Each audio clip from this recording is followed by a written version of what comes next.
Tabiatda shunday qonunlar borki, ular biz insonlar uchun bardoshlik bo'lib ko'rinishi mumkin. Ammo aslida bu hayotning eng sof va shafqatsiz haqiqatidir. Albatros. Albatros polaponlari ba'zan kuchli bo'ronlar tufayli uyasidan tushib ketadi. Ana shu damda eng og'ir sinov boshlanadi. Uyaning yonigacha uchib kelgan ona albatros o'z bolasini yerda, oyoqlari ostida ko'rib tursa ham, unga yordam bermaydi.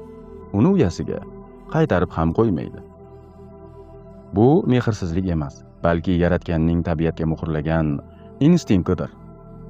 Albatroslar o'z bolalarini faqat uyaning ichida bo'lsagina taniy olishadi. Agar polapon uyadan tashqarida bo'lsa, ona uchun u begonaga aylanadi. Polapon o'z kuchi bilan sudralib bo'lsa ham, yana o'sha baland uyaga chiqib olishi shart. Agar u buni uddalasa, yashab ketadi.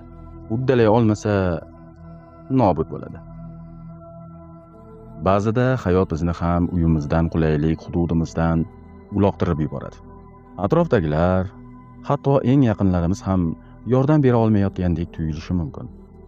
Lekin bu ularning mehrsizligidan emas, balki bu bizning shaxsiy kurashimiz bo'lgani uchundir. Kuchli bo'lish uchun o'zimiz sudralib bo'lsa ham uyamizga, maqsadimizga qaytishimiz kerak.